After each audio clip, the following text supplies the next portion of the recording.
Walton can tip it. Bryant with the save. Oh, you got to get a shot here. Final second. Look at the time. 9:58 world record. I told you, Tom Hammond. The ball.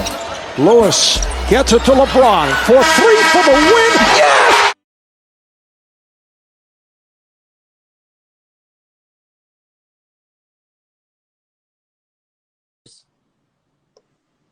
They getting paid less money. They giving these fighters less money to take all of these tough fights, bro. When I come on TV, they know they gotta pay me. They know they gotta pay, so I take a lot of a budget up. But a lot of these fighters, man, that's why a lot of these fights is going on pay-per-view. You see a lot of these fights going on pay-per-view because they guaranteeing somebody $1 million, and then they hoping that they pay-per-view buys do all the numbers, when right now ain't nobody buying that shit. That's why fighters is losing. And that's why they losing a lot of fighters to the zone. No. I can't even really say too much, cause I'm gonna be getting calls from Al Heyman and all of them in a minute. But I know what I'm talking about. I'm a businessman, and they know that. And when it come to me fighting, they gotta come correct. They got to. I don't get the correlation. So a lot of people are losing, getting paid. I don't understand. Like, I'm slow. So what? What I'm saying is this: they'll get a good fighter. He good, but he never made this type of money before. Got it. They'll give him $1 million. Got it. And then hope his pay-per-view buys do a big number. Got it. Let's do like what, 8 million? Whatever.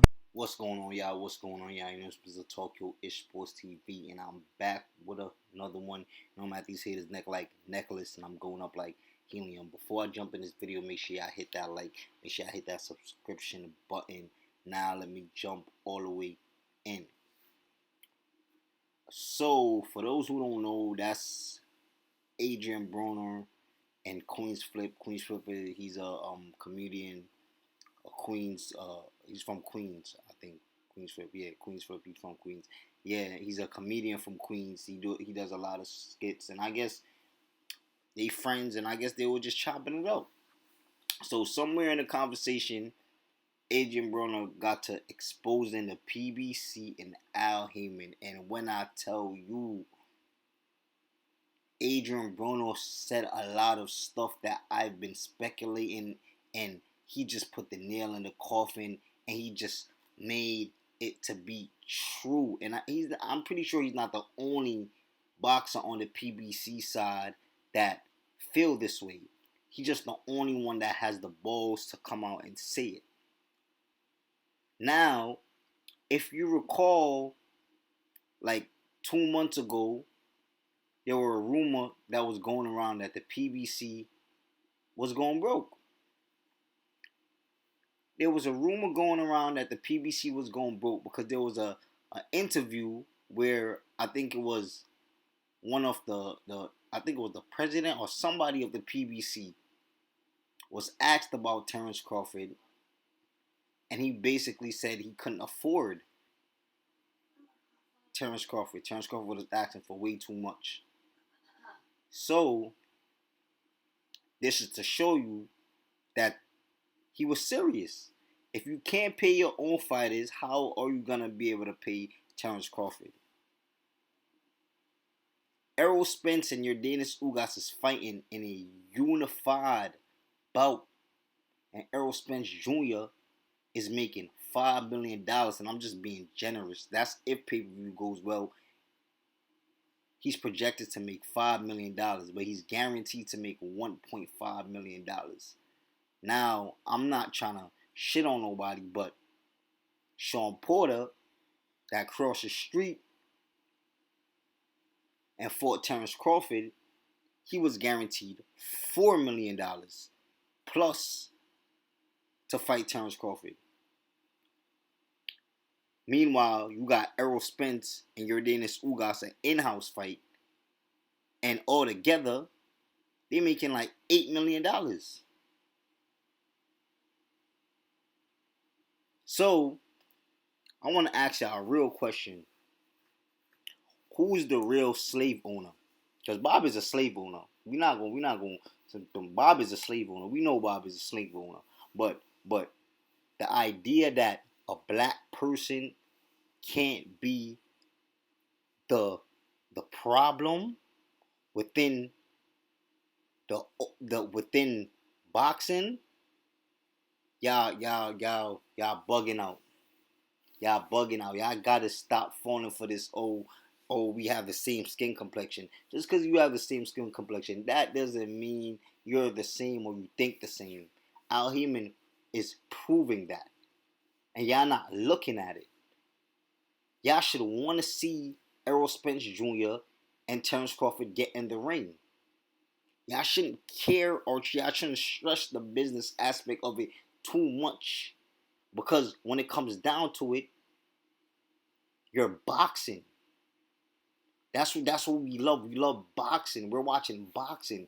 We're not watching guys in a suit at the table trying to find out who's gonna get more. We're not watching that. We're watching boxing, and it's more important to get money than making the greatest fights when it comes to Al Heyman. And he's proven that time after time.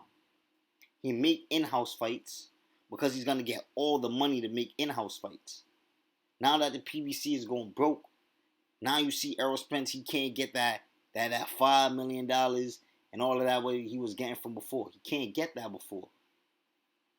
Because Al Heyman got to get a share, whatever that's going. He got to get his hands in on whatever money that they getting over there. He got to get his hands in. If you look at every PBC trait, when they asked about Al Heyman, they say the same thing.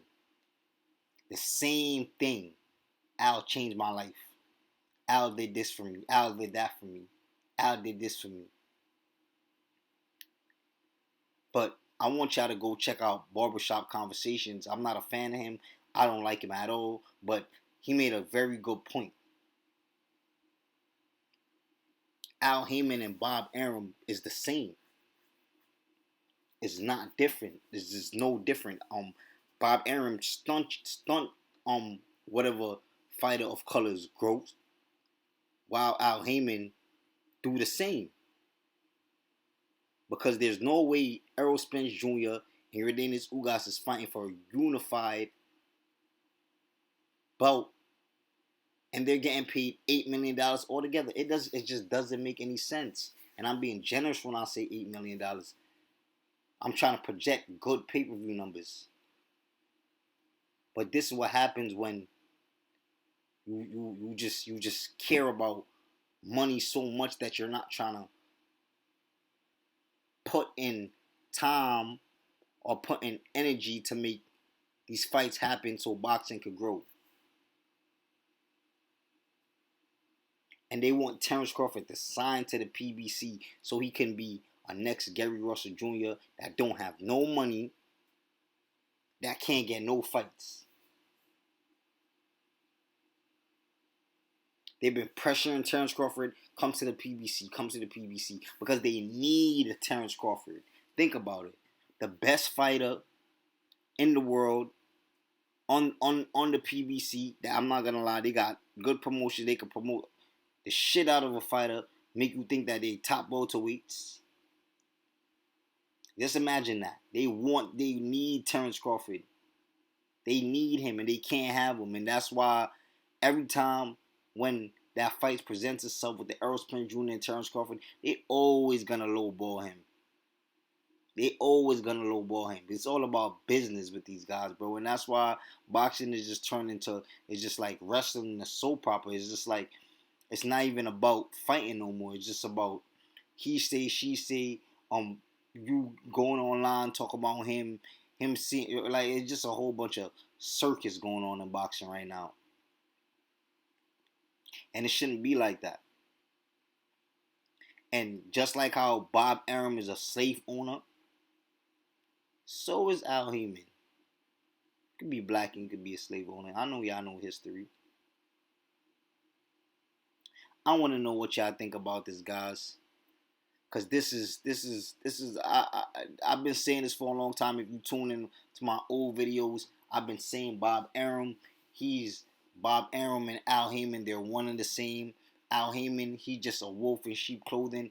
He is just there just to eat as much as he can. Terrence Crawford was making $5 million to fight Mean Machine and Jeff Hardy. Wow. Sean Porter and Danny Garcia is fighting for a vacant belt, was making $1 million plus. If pay-per-view numbers do good, and we all know that Sean Porter is not. He doesn't have that strong fan base. He's very loved, but he doesn't have a strong fan base. When you think about Sean Porter, yeah, Sean Porter is a good fighter. We like Sean Porter, but Sean Porter is not your favorite fighter. Neither is Danny Garcia.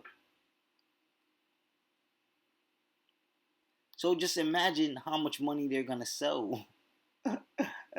Just imagine how many pay-per-views they're gonna sell. Excuse me. Not a lot. And Al Heyman knows this, and he's just gonna keep manipulating y'all. Best bet is just to stay on his own. Eddie Hearn, he's a slave owner too. He's the same as Bob Arum. He's not that much different. Look how he handled Demetrius Andre. He treat Demetrius Andre like shit. Like he's not one of the best boxers in, hands down, one of the best boxers right now in boxing. Hands down, Demetrius Andre. Very underlooked. I don't understand why people don't rate him where he belongs, but I'm gonna start talking about him too. He deserved the spotlight, and I just want y'all to leave a comment. Let me know what y'all think, cause I'm lost. I'm lost for words, but I already knew, and I'm out.